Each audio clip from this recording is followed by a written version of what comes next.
नमस्कार दोस्तों, स्वागत है आपका ज्ञान विहार के इस डिजिटल प्लेटफॉर्म पर।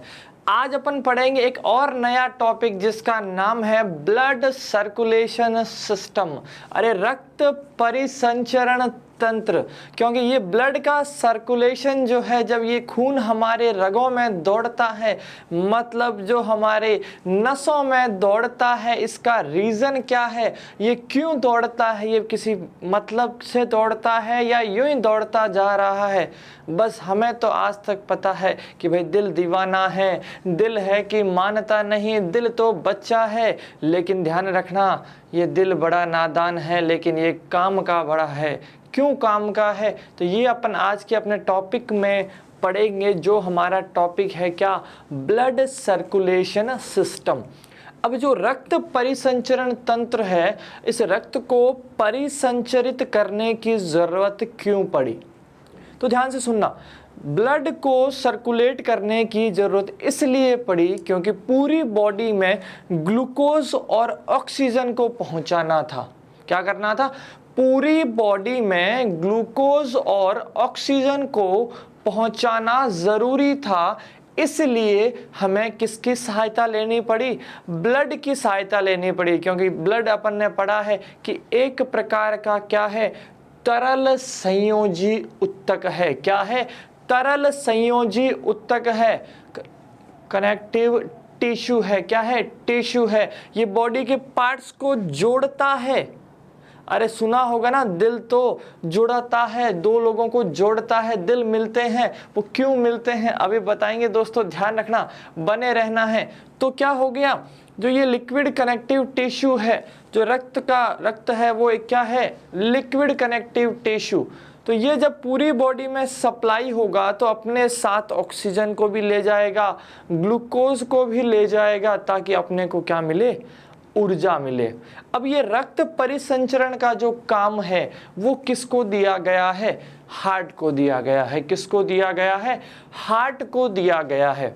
अब बेचारा, मान लो अगर हार्ट हमारे कंट्रोल में होता तो क्या वो 24 घंटे काम करता, नहीं करता। क्यों, क्योंकि हमें पता है इंसान की कैपेसिटी नहीं है 24 घंटे लगातार काम करने की, उसे रेस्ट चाहिए होता है। तो अगर ये भी ऐसा ही होता, वॉलेंट्री होता, ऐच्छिक होता, तो फिर ये इतना कंटिन्यू काम नहीं कर पाता। तो पहला ही एग्जाम का क्वेश्चन क्या बना कि हार्ट की जो मसल्स होती हैं वो कैसी होती हैं, हृदय की जो पेशियां होती है वो कैसी होगी, अनैच्छिक होगा। कैसा होगा, अनैच्छिक। अब अपन जब बात करें ह्यूमन हार्ट की, अपन कंपैरिजन करेंगे हार्ट में अलग अलग चीज़ों की, जैसे चैम्बर्स की। फर्स्ट अपन चैम्बर की बात करेंगे, उसके बाद अपन बात करेंगे वेट की, वजन की, आकार की, उसके सप्लाई की, उसके सर्कुलेशन की। तो ये सारी चीज़ें अपने घूम फिर के एक संचरण तंत्र बनाती है, एक सर्कुलेशन सिस्टम बनाती है। इसको अपन बोलते हैं ब्लड सर्कुलेशन सिस्टम। एक बार नेक्स्ट फोटो जो दिखाऊंगा, इसमें एक ओवरव्यू है, मतलब एक बार हार्ट का जो रियल हार्ट का फोटो होता है वो दिखा रहा हूँ आपको। उसके बाद जब अगली क्लास में अपन पढ़ेंगे तो उसमें आपको मैं रियल हार्ट बीट करता हुआ दिखाऊंगा कि जो आपके दिल में आवाज़ आती है, लब डब लब डब लब डब लब डब, ये लब डब आवाज़ जिसको लोग लव लव समझ लेते हैं, ये क्यों आती है, कैसे आती है, रियल देखेंगे दोस्तों। चलिए अपन अपना टॉपिक स्टार्ट करते हैं। कौन सा, ब्लड सर्कुलेशन सिस्टम। कौन सा करेंगे, ब्लड सर्कुलेशन सिस्टम स्टार्ट करेंगे। उसके बाद इसमें क्या क्या पार्ट्स होंगे, इसके क्या क्या भाग हैं, इसमें कौन कौन क्या क्या दायित्व निभा रहा है, ये आगे धीरे सारी चीज़ें पढ़ते हुए चलेंगे। ठीक है, चलिए शुरू करते हैं आज की क्लास अपने ब्लड सर्कुलेशन सिस्टम से। तो ये है हमारा हृदय। कौन सा टॉपिक स्टार्ट कर रहे हैं अपन, ब्लड सर्कुलेशन सिस्टम, रक्त परिसंचरण तंत्र, ब्लड सर्कुलेशन सिस्टम, रक्त परिसंचरण तंत्र। इस तंत्र के 3 भाग होते हैं। कितने भाग होंगे? 3 भाग होंगे। सबसे पहला तो हमारा हार्ट होगा, दूसरा ये हार्ट सप्लाई क्या करेगा? ब्लड सप्लाई करेगा, और तीसरा क्या? ब्लड कैपिलरीज, यानी रक्त वाहिनियां। तो इस ब्लड सर्कुलेशन सिस्टम के 3 भाग होते हैं। सबसे पहला हार्ट होगा, दूसरा ब्लड होगा, तीसरा ब्लड कैपिलरीज यानी रक्त वाहिनियां होगी। और रक्त वाहिनियां 2 होती है। पहली जो होगी वो क्या होगी? धमनी होगी, आर्टरी होगी, और दूसरी जो होती है वेन्स होती है, यानी शिराएं होती है। और इस तंत्र की खोज करने वाला जो था उसका एग्जाम में क्वेश्चन पूछा जाता है। कौन है इस तंत्र की खोज करने वाला? था विलियम हार्वे। कौन था? विलियम हार्वे था। ये क्वेश्चन एग्जाम में पूछा गया है कि भाई इस ब्लड सर्कुलेशन सिस्टम की खोज करने वाला कौन था? तो कौन था इस ब्लड सर्कुलेशन सिस्टम की खोज करने वाला? था विलियम हार्वे। कौन था? विलियम हार्वे था। अब बात आती है कि जो हृदय होता है, ये हृदय कितने प्रकार का होता है? तो अगर आप एनसीईआरटी पे जाएंगे तो एनसीईआरटी बताती है कि जो हमारा हृदय है वो मायोजेनिक है, और जो नॉन कॉर्डेट्स होते हैं, अकशेरुकी वगैरह जो होते हैं, या लोअर वर्टिब्रेट्स जो होते हैं, जो कम विकसित कशेरुकी है, उनमें जो हृदय पाया जाता है वो हृदय कैसा है? न्यूरोजेनिक है। कैसा है? न्यूरोजेनिक है। न्यूरोजेनिक का मतलब जो नर्व्स से हो, जो नर्व्स हमारी ब्रेन से कनेक्ट होती है, उन नर्व्स से अगर कंट्रोल हो रहा है तो वो न्यूरोजेनिक है, और अगर वो मांसपेशियों से कंट्रोल हो रहा है तो वो मायोजेनिक है। कैसा है? मायोजेनिक है। तो ये हमारा सिस्टम होगा जिसमें अपन सबसे पहले हार्ट पढ़ेंगे, उसके बाद ब्लड, और उसके बाद ब्लड कैपिलरीज। ठीक है। किसने की थी खोज? विलियम हार्वे ने की थी। किसने की थी खोज? विलियम हार्वे ने की थी। अब अगर अपन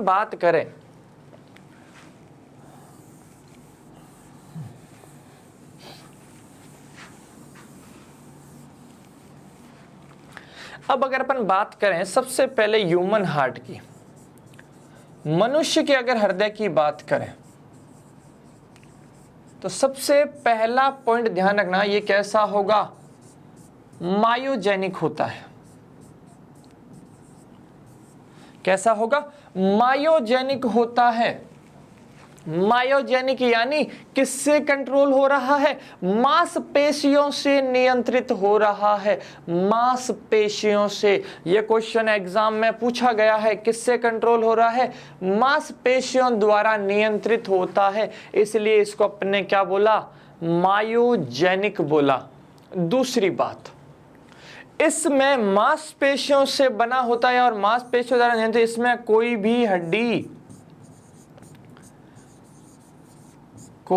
हड्डी नहीं होती है।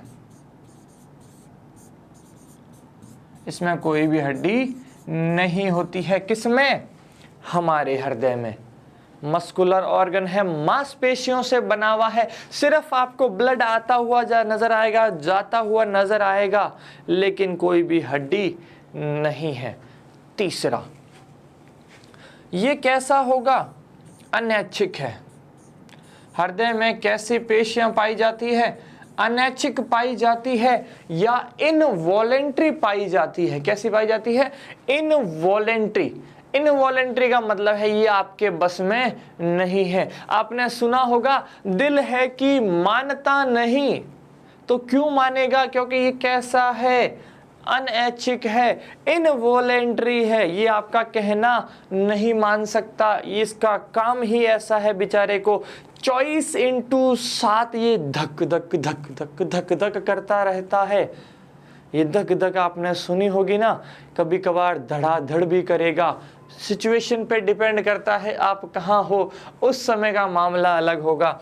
तो पहला पॉइंट ध्यान रखना, कैसा होगा, मायोजेनिक होगा। दूसरा पॉइंट क्या होगा, इसमें कोई भी हड्डी नहीं होती है। तीसरा क्या होगा, ये कैसा होता है, अनैच्छिक होता है, मतलब आपके कंट्रोल में बिल्कुल भी नहीं है। आप सोचते हो कि यारों दिल को थाम लो, दिल को अपन थाम नहीं सकते। उसको घोड़े को, पंछी को बताना कि दिल हमारे बस में नहीं है, दिल तो मानता ही नहीं है। अब बात करते हैं आकार की। तो दिल का जो आकार होता है वो किसके आकार का होगा, बंद मुट्ठी के आकार का होगा। मुट्ठी के आकार का, जो आपकी फिस्ट है, जो आपकी मुट्ठी होती है, इस मुट्ठी के आकार का ही आपका, इस साइज का ही आपका दिल होगा। इसी एग्जैक्ट साइज का आपके क्या होगा, दिल होगा। तो आकार कैसा होगा, मुट्ठी के आकार का। अब देखना ध्यान से, जो हमारा ये हृदय है, इसमें आपको बहुत सी नसें घूमती नजर आएगी, लेकिन बहुत सिंपल है। तो इससे आगे जब अपन खुद अपने हिसाब से बनाएंगे, बहुत सिंपल तरीका बताऊंगा, आपको याद हो जाएगा कि सर्कुलेशन कहाँ कहाँ से जा रहा है, कहाँ रुकावट आई, कहाँ आपके दिल की धड़कनें बढ़ी या धक धक हुआ, वो सारी चीजें नजर आएगी। तो देखो, हमारे हृदय में 4 कपाट होते हैं। कितने कपाट होंगे, 4 कपाट होते हैं। ये नजर आ रहा है आपको, पहला, ये दूसरा, ये तीसरा, ये चौथा। कितने कपाट नजर आ रहे हैं, 4 कपाट नजर आते हैं। 2 जो ऊपर वाले कपाट हैं, इनको बोला जाता है आलिंद। क्या बोला जाता है, इनको आलिंद कहा जाता है। और नीचे के जो 2 कपाट हैं, इनको निलय कहा जाता है, वेंट्रिकल्स कहा जाता है। तो हमारे हृदय में कितने कपाट हो गए, 4 हो गए। ऊपर वाले 2 थोड़े से छोटे होते हैं, नीचे वाले 2 थोड़े से बड़े होते हैं। ऊपर वाले आलिंद, नीचे वाले निलय, या फिर इंग्लिश में बोलते हैं ऊपर वाले जो होते हैं वो ऑरिकल होते हैं, नीचे वाले जो होते हैं वो वेंट्रिकल होते हैं। तो याद रह जाएगा कौन सा ऑरिकल है और कौन सा वेंट्रिकल है। उसके बाद देखिए, ये तो हो गया कि हाँ अनैच्छिक हड्डी नहीं होती, मुट्ठी के आकार का होता है। अब अपन बात करें वजन की। 5th नंबर अपना पॉइंट है, ये पूरा आराम से डिटेल में बताऊंगा, टेंशन मत लेना कि सर ये तो बता ही नहीं रहे हो, बताऊंगा, डिटेल में बताऊंगा, बस सब्र करना है आपको। तो 5वां पॉइंट अपन बात करते हैं वजन की। तो एवरेज वेट जो होता है, मैं पुरुष और महिला अलग अलग बात नहीं कर रहा, एवरेज वेट इंसान का जो होता है वो 300 ग्राम होता है। एवरेज वेट की बात कर रहा हूं। पुरुषों का वैसे तो 350 ग्राम होगा, महिलाओं का थोड़ा सा कम होगा, 250 ग्राम। अब आप सोचते हो सर ये कम क्यों है, क्या दिक्कत आ रही है इसमें? तो ये प्रकृति द्वारा सेट है। इसका मतलब ये नहीं है कि बेचारे जो पुरुष होते हैं वो आसानी से दिल दे देते क्योंकि उनका दिल बड़ा होता है। अरे वजन है, भारी है, टेंशन मत लो कि सर भारी है तभी तो लोड ले रहा है। अरे लोड नहीं ले रहा, इसके टेंशन नहीं लेनी, ये अपने आप में है ही खुद, आप इसको कंट्रोल ही नहीं कर सकते। तो वो सिस्टम के हिसाब से है। क्यों है? क्योंकि देखो पुरुष जो होता है वो ज्यादा हार्ड वर्किंग है, तो इसको ज्यादा एनर्जी की जरूरत पड़ेगी, तो उसमें थोड़ा सा ब्लड भी ज्यादा होता है, तो इसलिए इसकी कैपेसिटी थोड़ी बढ़ा दी गई है। महिलाओं में पुरुष की अपेक्षा क्या होता है, थोड़ा सा ब्लड कम होता है, इसलिए हार्ट का वजन भी थोड़ा सा कम है और सर्कुलेशन ज्यादा नहीं करना पड़ता एज कंपेयर टू मेल, इसलिए थोड़ा सा कम है। लेकिन अपन एवरेज लेके चल रहे हैं, एवरेज कितना हो जाएगा, 300 ग्राम, 300 ग्राम हो जाएगा। अब अपन बात करते हैं कि ये हृदय होता कहाँ है। क्या बात करते हैं कि ये हृदय होता कहाँ है? ये देखा सुना तो था कभी लेफ्ट में धड़कता है, और आपने सुना होगा, मूवी देखी होगी किडनैप, उसमें वो गोली मारता है इधर, लेकिन इधर तो हृदय होता ही नहीं, उसका हार्ट राइट हैंड साइड में होता है। तो वो राइट हैंड साइड में नहीं होता, मैं बताता हूँ उसका लॉजिक क्या है। वो बोलते हैं करोड़ों में एक बंदा ऐसा होता है जिसका हृदय इसके इधर होता है, नहीं होता। अब जो हार्ट की रियल पोजीशन होती है वो अपन देखते हैं कि यहाँ इसकी पोजीशन कहाँ है, ये होता कहाँ है। तो ध्यान से देखना, आप आराम से ये चीज़ें आप एक बार स्क्रीनशॉट ले लीजिए, फिर मैं आगे की तरफ आपको बताऊंगा कि हार्ट की कौन सी जगह दी गई है, ताकि उसको बार बार डिस्टर्बेंस नहीं हो, क्योंकि डिस्टर्ब नहीं करना चाहिए किसी को। डिस्टर्ब करने पर दिक्कतें बढ़ सकती है, इसीलिए किसी को भी डिस्टर्ब नहीं करना चाहिए। तो ये है अपना हार्ट। आगे इसको डिटेल में पढ़ेंगे, पहले अपन देखते हैं इसकी सिचुएशन या पोजीशन क्या है।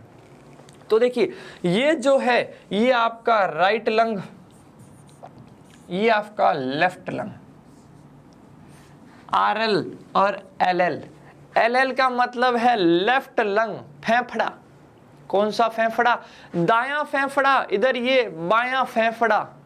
अब मेरा राइट, आपका लेफ्ट, आपका लेफ्ट मेरा राइट। कंफ्यूज नहीं होना है, आप अपने हिसाब से देखो। आपका जो राइट हैंड साइड में लंग है वो थोड़ा बड़ा होगा, और जो लेफ्ट हैंड साइड में जो लंग है थोड़ा सा एज कंपेयर टू लेफ्ट थोड़ा सा छोटा होगा। तो वैसे तो पोजीशन स्लाइटली लेफ्ट होती है, थोड़ा सा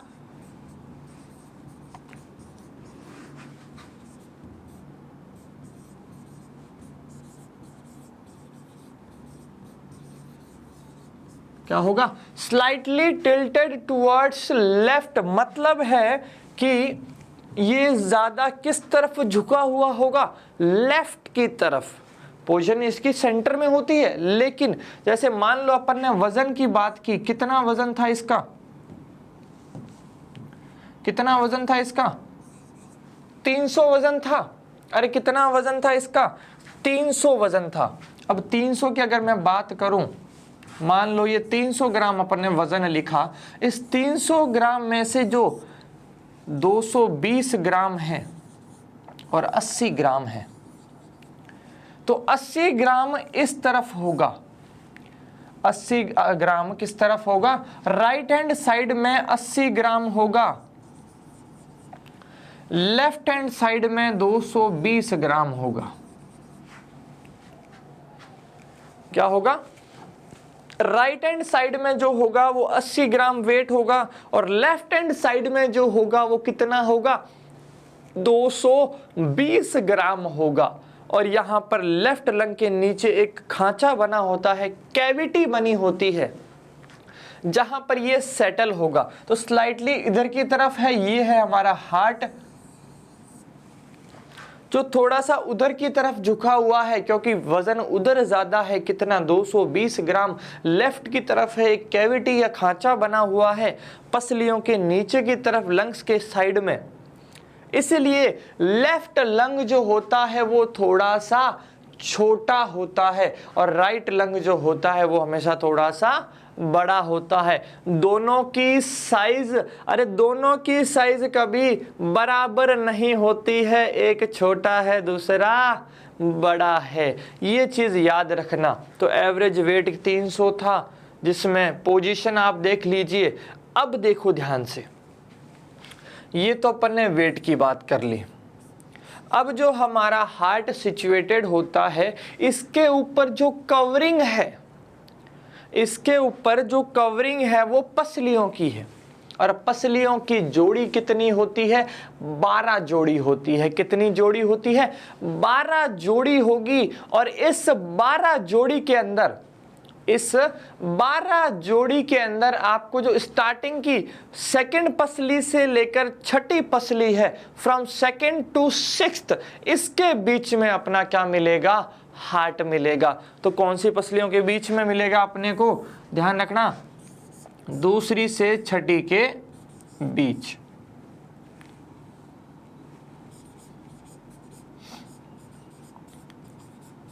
पसलियों के बीच में। तो जो हमारी स्टार्टिंग की सेकंड पसली से छठी पसली है, उसके मध्य में हमें क्या मिलेगा, अरे क्या मिलेगा हमें, हमारा हृदय मिलेगा। थोड़ा सा लेफ्ट की तरफ होता है, ध्यान रखना, ज्यादा वेट लेफ्ट की तरफ, कम वेट राइट की तरफ। और जो किडनैप मूवी वाला सीन था, उसमें क्या होता है, ज्यादा राइट की तरफ था, कम लेफ्ट की तरफ था, वो अपवाद था। ऐसा नहीं यहाँ से निकाल के इधर लगाया हुआ था, ये चीज़ ध्यान रखना।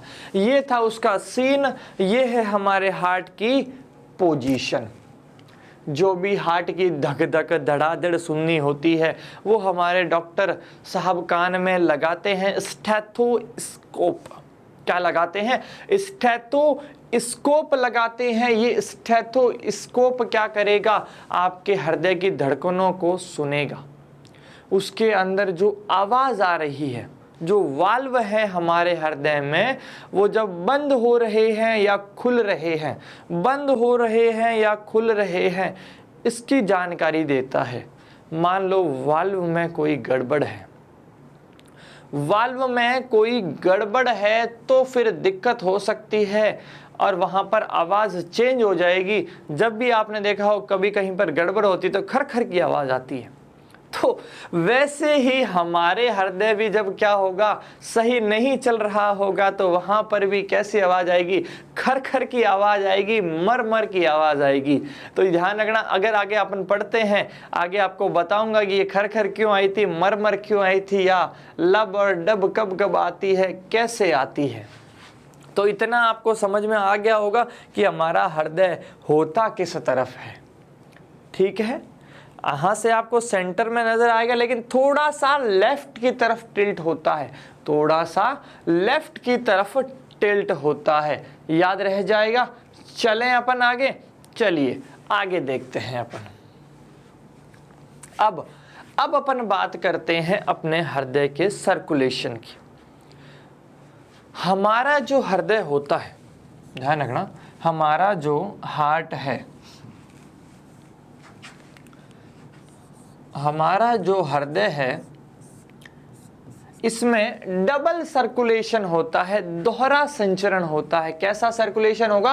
डबल सर्कुलेशन या दोहरा संचरण होता है। कैसे होता है बताते हैं आपको। अरे कैसा सर्कुलेशन होगा? डबल सर्कुलेशन होगा,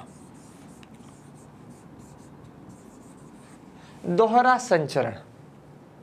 पूरा सिस्टम बता रहा हूं एक बार आपको, सिंपल मैं बता रहा हूं, ध्यान रखना, आराम से भूलना नहीं है। एक बार सिंपल बना के हिसाब से ही बना लेते।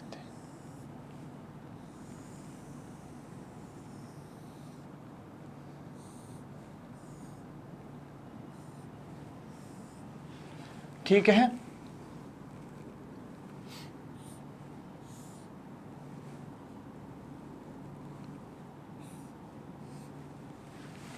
ये ऊपर वाला चैम्बर तो क्या कहलाएगा? आलिंद। नीचे वाला चैम्बर क्या कहलाएगा? नीले। ये भी क्या हो गया? आलिंद। और ये क्या हो गया? नीले। यहां से रक्त कणिकाएं निकली, यहां से जो ब्लड कैपिलरीज रक्त लेकर जाएगी, वो कहाँ लेकर जाएगी? वो आपके लेकर जाएगी लंग्स में। यहाँ पर आपका क्या होगा? लंग्स होंगे। क्या होंगे? यहाँ पर आपके लंग्स होंगे। यहाँ तक लेकर आई और उसके बाद वापस यहाँ से प्यूरिफाई होने के बाद, यहाँ से प्यूरिफाई होने के बाद उसने वापस कहाँ पहुँचा दिया? हृदय में पहुँचा दिया। कहाँ पहुँचा दिया? हृदय में। हृदय में वापस रक्त आया, यहाँ से ये वापस रक्त कनेक्ट हुआ, यहाँ से गया और यहाँ से जाकर कहाँ पहुँचा? हमारे बॉडी पार्ट्स में। अरे कहाँ पहुँचा? बॉडी पार्ट्स में पहुँचा। जहाँ जहाँ ज़रूरत थी वहाँ वहाँ पहुँचाया गया और वहाँ से जब उपयोग हो गया तो फिर वापस जो अशुद्ध रक्त था यहाँ से वापस कनेक्ट किया गया और कहाँ पहुँचाया गया? वापस कहाँ पहुँचाया गया? आलिंद में पहुँचाया गया। तो यहाँ पर ये चीज़ें हैं। इसके मेम्ब्रेन भी होती है। अगर मान लो हार्ट की जो मेम्ब्रेन है उसको अपन बोलते हैं पेरिकार्डियम। क्या बोलते हैं? पेरिकार्डियम बोलते हैं। ये कंप्लीट मेम्ब्रेन जो है ये पेरिकार्डियम कहलाती है। तो स्टार्टिंग यहाँ से हुई, यहाँ पर ध्यान रखना ये जो वाल्व है ये भी एक वाल्व है, यहाँ पर भी एक वाल्व होगा, यहाँ पर भी एक वाल्व होगा। जो अपन ने डबल सर्कुलेशन का नाम लिया, किसका नाम लिया? Double circulation. तो ये जो आलिंद होगा वो कौन सा आलिंद होगा? दायां आलिंद होगा। तो ये निलय भी कौन सा होगा? दायां। ये कौन सा हो गया? बायां। तो ये भी कौन सा हो गया? बायां। तो स्टार्टिंग होती है दाएं आलिंद से, दाएं आलिंद से दाएं निलय के से निलय में आया लंग्स में, जहां गैसेस का एक्सचेंज हुआ, गैसेस एक्सचेंज हुई, ऑक्सीजनेटेड हो गया, मतलब उसमें कौन सी गैस मिक्स हो गई? ऑक्सीजन मिक्स हो गई। ऑक्सीजन मिक्स होने के बाद वापस कहां पहुंचाया गया? हृदय में पहुंचाया गया। कहां पहुंचाया गया? हृदय में पहुंचाया गया। हृदय ने वापस आलिंद से निलय में, निलय से बॉडी पार्ट्स में, जहां उपयोग हो गया वहां पर कौन सी मिक्स हुई? CO2 मिक्स हुई। कौन सी मिक्स हुई? CO2 गैस मिक्स हुई और वापस उसको पहुंचाया गया आपके दाएं आलिंद में। कहां पहुंचाया गया? दाएं आलिंद में। ये देखिए आप आराम से। अब बात करते हैं डबल सर्कुलेशन कौन कौन सा कहां कहां हुआ। हमें तो समझ में नहीं आया क्या हुआ, कब कब हुआ, कहां कहां हुआ। तो ध्यान रखना जो यहां होती है, जो ले जाने वाली होगी, लाने वाली होगी, इस पर मैं एक बार वापस आऊंगा। एक बार अपन देखते हैं डबल सर्कुलेशन हुआ कैसे। तो देखिए, सबसे पहले रक्त कहां पहुंचा? दाएं आलिंद में। कहां पहुंचा? दाएं आलिंद में। दाएं आलिंद से कहां पहुंचा? दाएं निलय में। Right orbital, right ventricle. यहां से रक्त को ले जाने वाली थी हमारी पल्मोनरी धमनी। पल्मोनरी धमनी ने ले जाया। कहां लेके गई? ये रक्त को लेके गई आपके फेफड़ों में, लंग्स। कहां लेके गई? फेफड़ों में लेके गई। फेफड़ों में ले जाने के बाद यहां से रक्त को वापस ले जाने का काम था पल्मोनरी शिरा का। कौन लेके गया? पल्मोनरी शिरा लेके गई, और पल्मोनरी शिरा ने इसको वापस कहां पहुंचाया? अरे कहां पहुंचा दिया इसको? इसको वापस पहुंचा दिया बाएं आलिंद में। कहां पहुंचा दिया? बाएं आलिंद में पहुंचा दिया। बाएं आलिंद के बाद कहां पहुंचा? बाएं निलय में। बाएं आलिंद के बाद कहां पहुंचा? बाएं निलय में पहुंचा, और बाएं निलय से जो आपकी महाधमनी जिसका नाम है एरोटा, कौन सा है? एरोटा, या सबसे बड़ी धमनी बोल सकते हैं, महाधमनी बोल सकते हैं। ये एरोटा लेके जाते हैं आपके शरीर के अंगों में।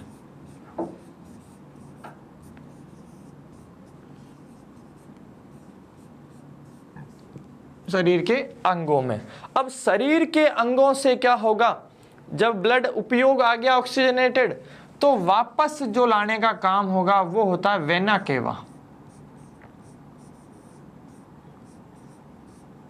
वापस किसका काम होगा? Vena cava. और ये वेना केवा वापस रक्त को कहां लाके छोड़ देगी? दाएं आलिंद तक। तो ये है, देखो जो ब्लू से बनाया वह सिंगल सर्कुलेशन है जो एक तरफ चलता है। जैसे मान लो ये मेरा हार्ट इधर है, यहां राइट दायां, लेफ्ट बायां। राइट से स्टार्ट हुआ, दाएं आलिंद से शुरू हुआ, दाएं निलय में, यहां से होता हुआ मेरे फेफड़ों में आया। फेफड़ों में ऑक्सीजन और CO2 का एक्सचेंज हुआ। एक्सचेंज होने के बाद वापस हृदय में, और हृदय में दाएं या बाएं, बाएं आलिंद से बाएं निलय में, फिर पूरे बॉडी पार्ट में क्या हो गया? सर्कुलेट हो गया, याद रह जाएगा। तो ये सर्कुलेशन था। अब आपको ध्यान रखना है चार चीजें कौन कौन सी, देखो सबसे पहली ये नंबर 1 पल्मोनरी धमनी, दूसरी पल्मोनरी शिरा, तीसरी कौन सी एरोटा, और चौथी वेना केवा। ये चार चीजों का ध्यान रखना। इसमें अपवाद भी है और स्पेशल चीजें भी है। अब अपन आते हैं वापस अपने डायग्राम पे कि हुआ क्या था। ये देखो, तो क्या मैं इसका नाम दे सकता हूं पल्मोनरी धमनी? दे सकता हूं, क्योंकि अभी अपन ने बताया था कि यहां से रक्त कौन ले जाएगा, पल्मोनरी धमनी, कहां, लंग्स तक। लंग्स से वापस कौन लाया, पल्मोनरी शिरा। कौन लेके आया, पल्मोनरी शिरा लेके आया। अब बात करते हैं यहां पर बाईं तरफ। यहां अपन ने बताया था सबसे बड़ी धमनी कौन सी, एरोटा। अरे कौन सी, एरोटा। वहां से बॉडी पार्ट्स में, और ये कहा क्या हो जाएगा आपके, क्या हो जाएगा, वेना केवा। ये इसको महाशिरा कह सकते हैं, वेना केवा। तो ये चीजें याद रह जाएगी। तो ये है हमारा सर्कुलेशन, ये होता है हमारा बॉडी का सर्कुलेशन। जो ये सिस्टम चला है, एक सिस्टम अलग चल रहा है अशुद्ध का, एक सिस्टम शुद्ध का अलग चल रहा है। इसको बोलते हैं अपन डबल सर्कुलेशन। क्या बोलेंगे इसको अपन, डबल सर्कुलेशन बोलेंगे। ये जो सिस्टम है वो किसका है, डबल सर्कुलेशन का है। अब देखते हैं कौन कैसा रक्त ले जाता है। अब चलिए अपन वापस आगे चलते हैं। चलो बात करें रक्त वाहिनियों की। किसकी बात करते हैं, रक्त वाहिनियों की बात करते हैं, जिससे अपन सबसे पहले बात करते हैं धमनी की, आर्टरी। सबसे पहले बात करते हैं आर्टरी की या फिर धमनी की। तो ये धमनी जो होती है रक्त को हृदय से दूर ले जाती है।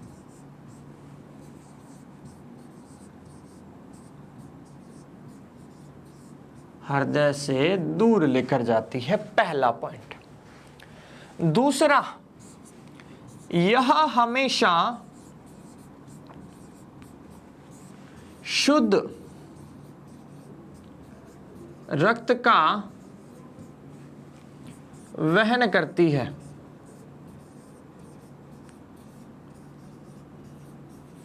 यह हमेशा शुद्ध रक्त का वहन करती है। कैसा रक्त ले जाएगी, शुद्ध ले जाएगी। लेकिन अपवाद हर जगह होते हैं, एक्सेप्शन हर जगह होते हैं। और अपवाद क्या हो जाएगा, ध्यान रखना, पल्मोनरी धमनी। क्या हो जाएगा, पल्मोनरी धमनी। तो ये कैसा ले जाएगी, अशुद्ध। तो ये कैसा ले जाएगी, अशुद्ध रक्त को लेकर जाएगी। आ जाएगी जी समझ में। ये चीज है अपने किसके बारे में, धमनी। तो रक्त को कहां ले जा रही है, हृदय से दूर ले जा रही है कि जाओ फैला दो अपने रक्त को दूर दूर तक, मिल जानी चाहिए पूरी बॉडी को एनर्जी।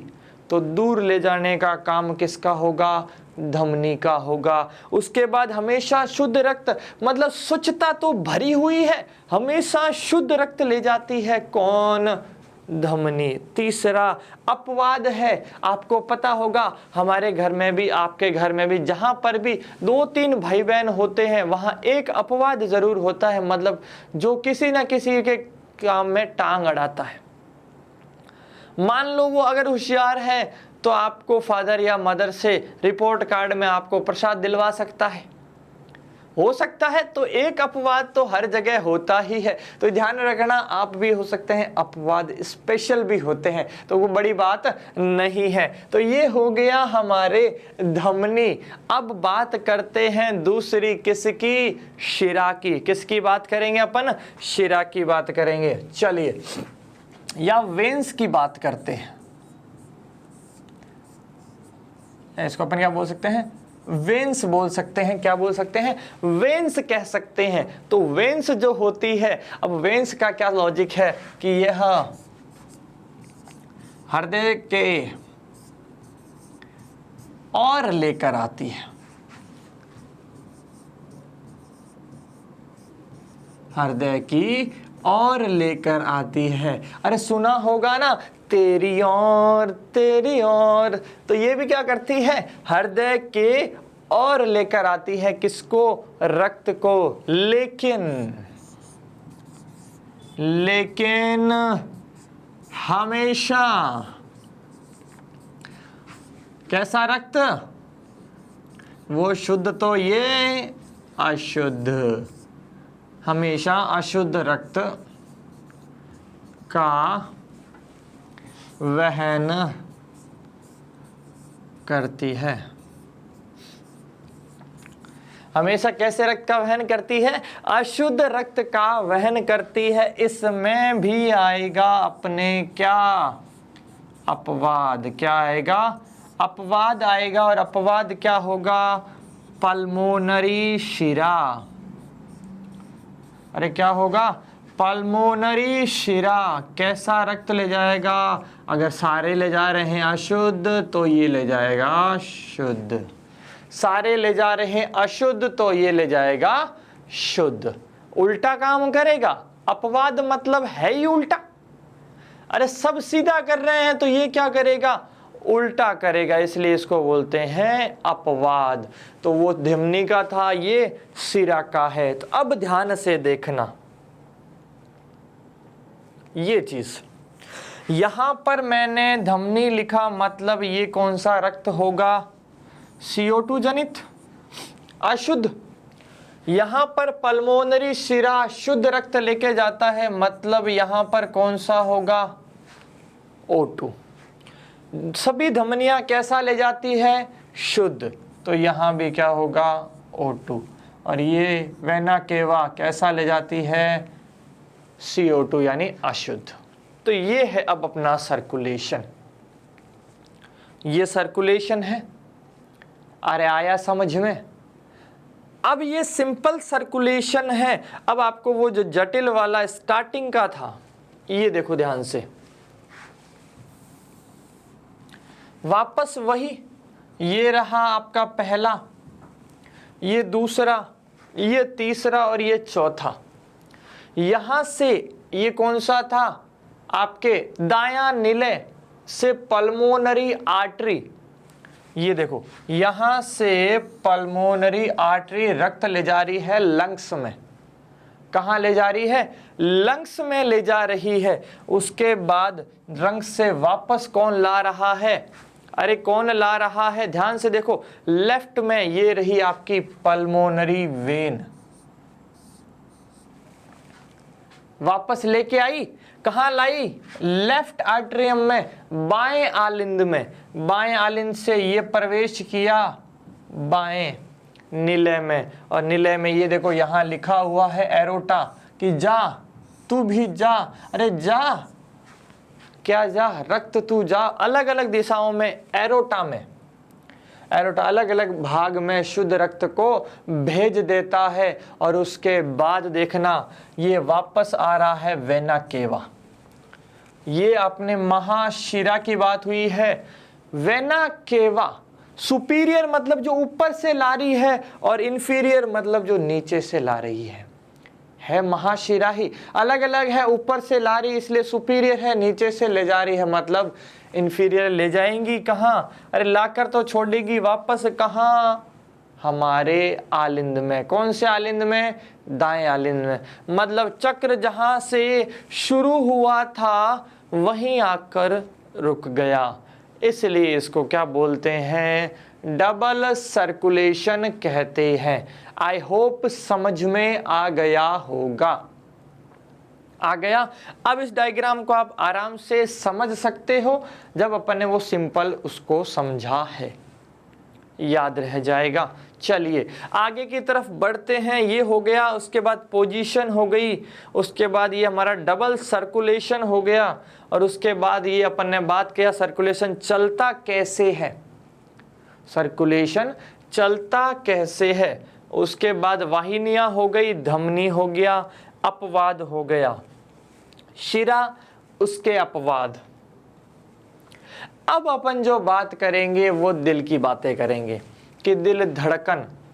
अब दिल का सबसे बात करते हैं पहले कार्डियक साइकिल की। किसकी बात करते हैं?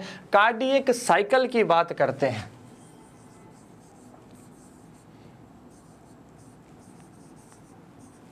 हृदय चक्र इसको बोलते हैं अपन। क्या बोलते हैं इसको अपन? हृदय चक्र। अरे ये भी सकर लगाता है, सकर। एक हृदय चक्र में वही रक्त 2 बार हमारे हृदय से गुजरता है, क्योंकि दाएं आलिंद से जाएगा, वापस हार्ट में आएगा, फिर वापस से घूम के हार्ट में आएगा। तो एक हृदय चक्र में 0.8 सेकंड का समय लगता है। कितना सेकंड का समय लगता है? 0.8 सेकंड का समय लगता है। और इस 0.8 सेकंड में हमारी बॉडी कितना ब्लड भेजेगी? 70 ml रक्त प्रवाहित करेगी। कितना? 70 ml रक्त प्रवाहित करेगी। और मान लो अगर इस ये ड्यूरेशन को अपन कर देते हैं 1 मिनट को, तो ये 1 मिनट में कितना सप्लाई कर देगी? 5 से 6 लीटर। 0.8 सेकंड में 70 ml रक्त प्रवाहित कर रही है, तो 1 मिनट में कितना कर देगी? अरे 1 मिनट में कर देगी 5 से 6 लीटर। कितना कर देगी? 5 से 6 लीटर कर देगी। और उसके बाद सबसे इंपॉर्टेंट, ये तो साइकिल हो गया कि 0.8 सेकंड में 70 ml, तो 1 मिनट में 5 से 6 लीटर। अब सबसे इंपॉर्टेंट, हृदय में रक्त की आपूर्ति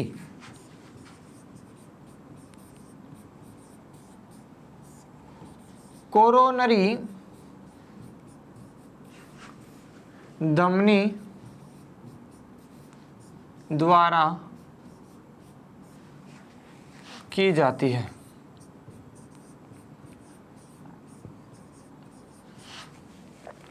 The fulfillment of blood in the heart is done by coronary artery।